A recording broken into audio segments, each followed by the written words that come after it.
to the ICT sector. And for those who think we don't have a plan for, I've seen, and I've stayed quiet, and it's hard to do so. I've seen the comments publicly about we don't have a vision for ICT, because we said, one, liberalization of the sector, two, to bring in more bandwidth into the country, because when Accenture did a study here, our cost of bandwidth was too high, so we said we were bringing a fiber optic cable from Brazil, and now DIGICEL has applied for not to bring in another cable, and I think the government has given them permission. That's one, cheaper bandwidth. Secondly, with Huawei to build a network that will give free Wi-Fi to poor people at $250K. So if they want more expensive one, they can buy it from the operators, but free public Wi-Fi to some people, and e-government.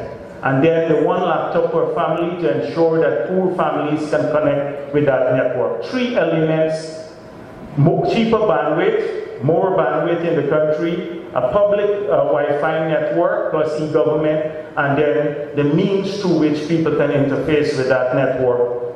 And if we can do that, we then computerize practically the entire country. In the hinterland, the hubs in the Amerindian areas, which we are building now, 100 hubs, so that they too can become connected.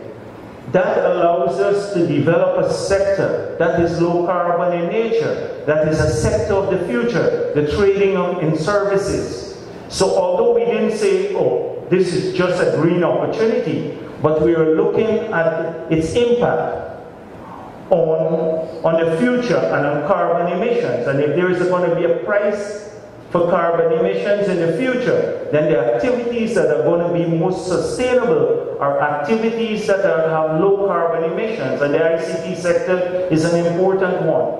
We then said the environment and tourism sector could become another one. Hotels, the Marriott, and again we went to a public tender for that too, because they claim it's corrupt. We went to a public tender for that. We had two bids. We chose the low of the two bids. Trinidad, with all the hotels, the government can build a hotel here, with so many hotels. In Barbados, the government built a hotel, the Hilton.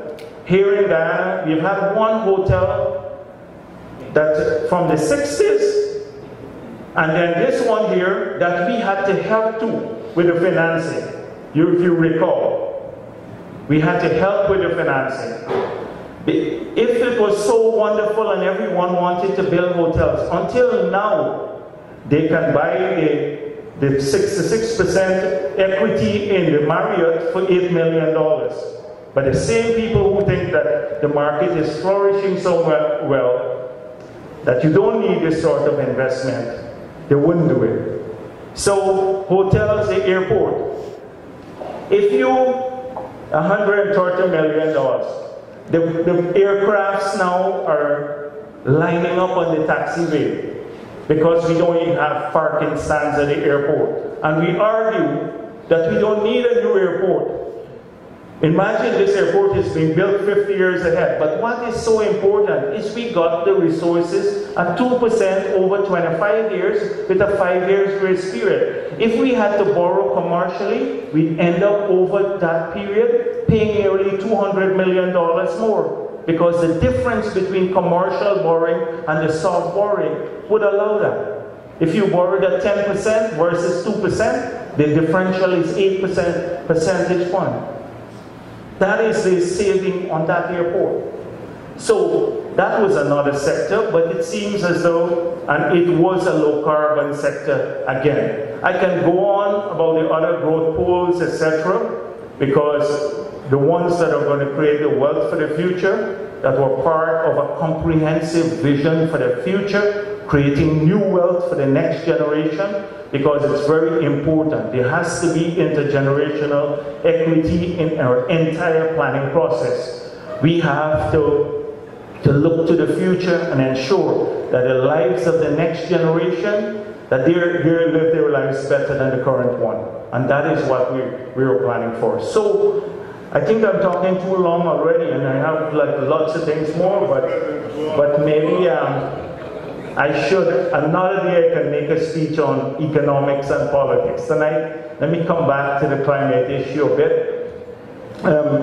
So I urge you to read the LCDS. There are lots of things there about the new opportunities of the future, the aquaculture, the rural hinterland electrification, so many other initiatives that were all low carbon in nature.